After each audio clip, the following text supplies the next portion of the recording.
Mayo ang Panginoon.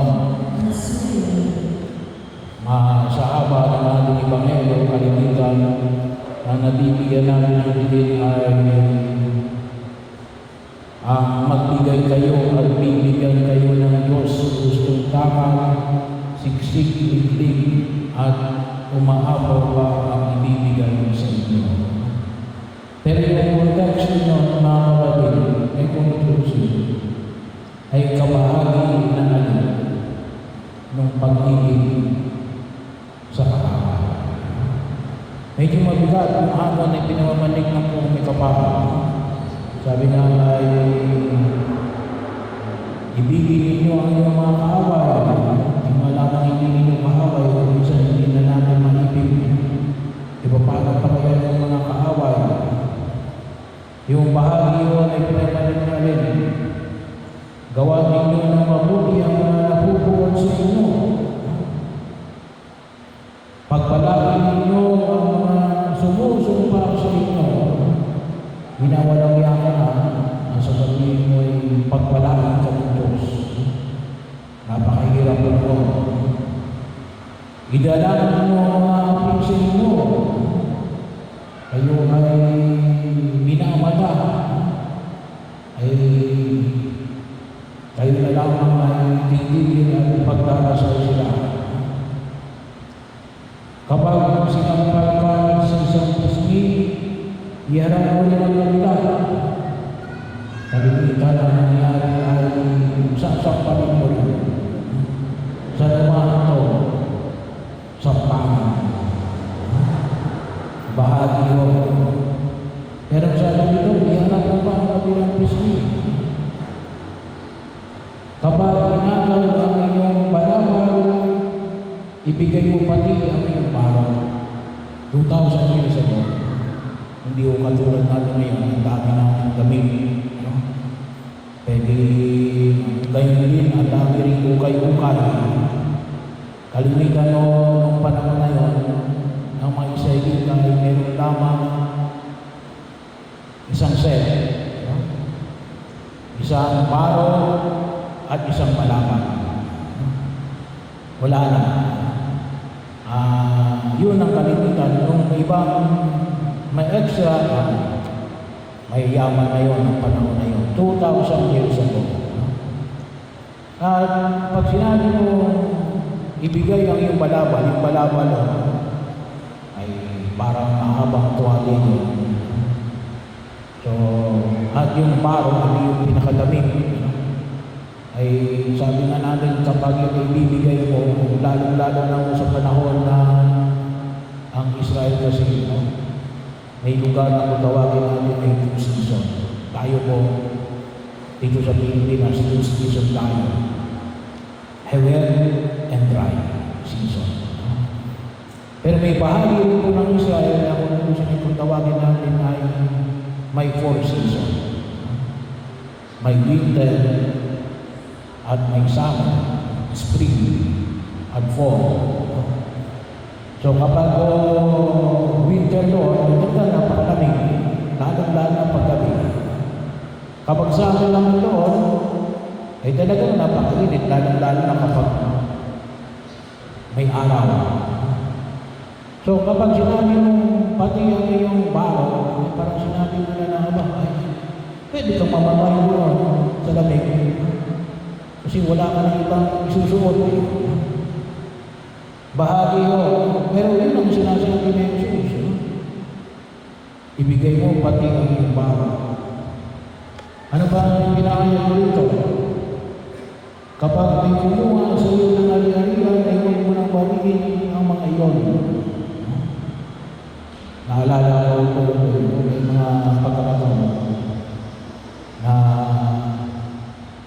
may panahon, siguro mga 20 years ago, 30 years ago. Kapag nagpapatayan, gawa naman na patubig. Tubig lang yun. Yung tubig lamang ng patubig. Pero ito, sinasabi na kapag kinuha ang iyong ari-arian, may mga tao nagpapatayan, gawa ng kapiraso lupa, magkamag-anak na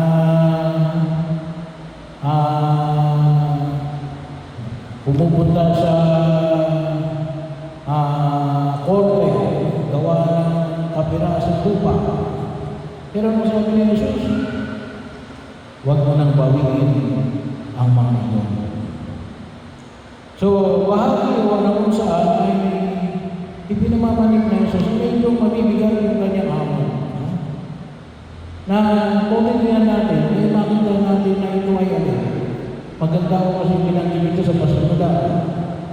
Ito ay kung itusin ko ay kabahagi na tinatawag natin Shema o Israel. Makinig ka, bayan ng Diyos. Na lulusin ko ito simula ng isang pagputos ng Diyos. Ipinamamanig sa atin ngayon na alin ito ay karugtong pa rin ng bahagi ng alin pag-ibig sa Diyos at pag-ibig sa kapwa na kinakailangan alin humantong saan sa pag-ibig sa kaaway. Pero bahagi o na para bago natin maunawaan, hayaan po natin na ito yung ating pagnilingkilan. Una, makita po natin alin, bakit ito yung panyaya ni Jesus? Kasi pinapamanig niya natin, mabuti ka. Gagawa ka ng mabuti. Hindi yung mabuti ka, depende lamang sa kaharap mo. Kapag masama na yung kaharap mo, masama ka na rin. Hindi ganon ang kabutihan na pinamamanig ni Jesus. Ang kabutihan na pinamamanig ni Jesus maging mabuti ka kahit ginagawa ka ng masama. Bakit? Mabuti ka eh. Kapag ikaw ay mabuti at ginawa ka ng masama, hindi ko pwede sabihin na ginawa naman ng masama. May dahilan na ako para gumawa ng masama. Hindi. Gumawa ka pa rin ng masama. Hindi ka na mabuti. Sumasama ka. At yung paano yung Jesus, maging mabuti ka kahit ginagawa ka ng masama. Bakit? Yun yung pahalagahan ng kabutihan na pinamamanig. Katulad ng kabutihan ng Diyos. Kaya, kaya mo ibigin ang iyong kaaway. Bakit? Mabuti kayo. Hindi ka masama. Kaya kaya na ginagawa ka ng masama, gagawa ka pa rin ng mabuti. At ito yung ibigyan natin ng pinapakilala. Sabi na natin, ay ito ay may kabigaran. At kung tutusin, pwede natin sabihin na sinasabi ba ni Jesus na wala nang katawaran?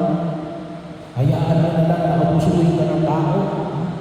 Yun ba yung kabutihan? Hindi yun. Ito ay bahagi rin ng pagkilala natin na ang Diyos ay makatarungan. Na kaya nagagawa ng mabuti kahit na ginagawa ka ng masama. Sabagat naniniwala ka sa katarungan ng Diyos.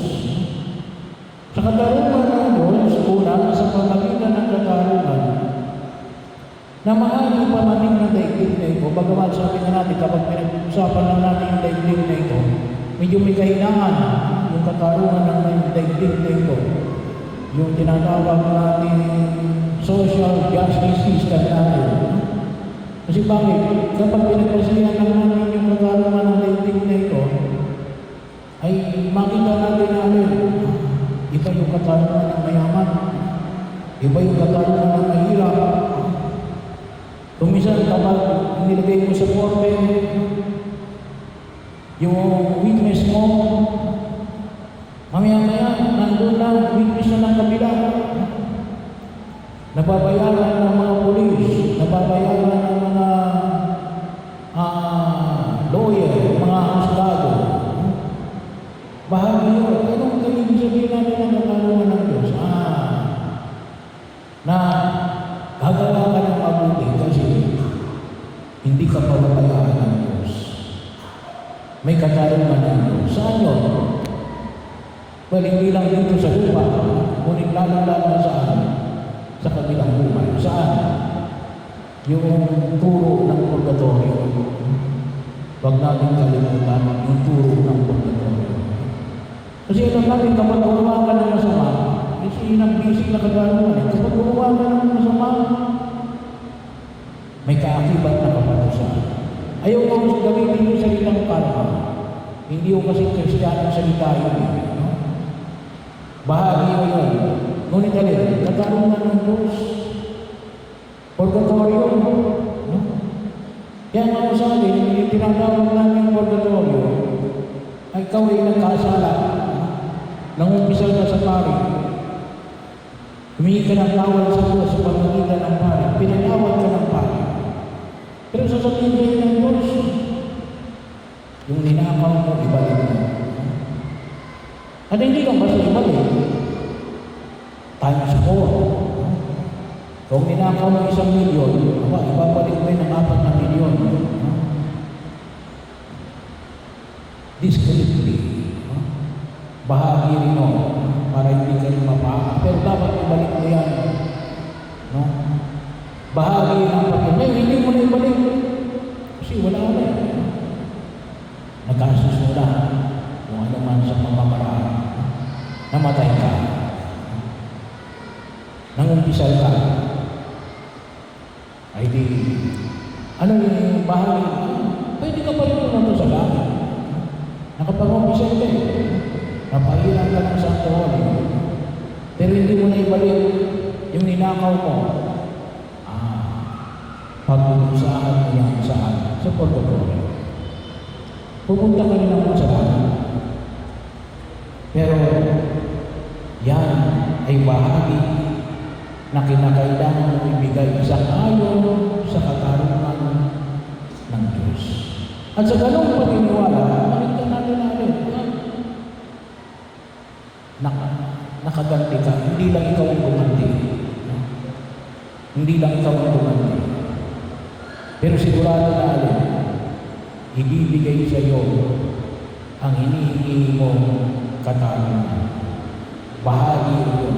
E ngayon, ikaw ay nahihirapan sapagkat ikaw ay nanakawan. Huwag ka mag-alala.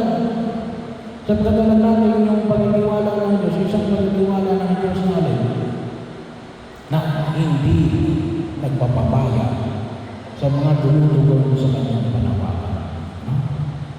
Kaya bahagi ko yun na kaya tayo gagawa ng mabuti sapagkat tayo mabuti ang alin sapagkat naniniwala tayo sa katarungan ng Diyos na kahit nagawan tayo ng masama, pagdudusahan nila yung kanilang ginawang kasalanan dito sa mundong ito o sa kanila. Pangatlo, ang hirap nito para ibigin mo yung kapwa. Ay talaga ako mahirap. Mahirap mo talaga. Kung ang pagbabasihan natin ay pamatayan ng tao, paano natin magagawa yun? Sa pamagitan lamang ng kapangyarihan na yung sa Kristo. Sa pamagitan lamang ng paniniwala natin sa Diyos, doon lamang kayo magagawa na ibigin natin yung ating mga kaaway. Tanging ang kapangyarihan lamang ng Diyos ang magbibigay sa atin ng lakas na magagawa natin ang bagay na ito. Sapagkat wala ito sa kapangyarihan ng tao. Ito lamang ang magagawa natin sa kapangyarihan ng Diyos. At kapag nagawa namin yan, sigurado maging maliwanag natin. Itong tao ito, gumagawa ng mabuti kahit pinagawa siya masama. Tama, totoo, may Diyos. May Diyos talaga. Bakit? Nakagagawa ng mabuti ito. Kahit ginagawa siya ng masama.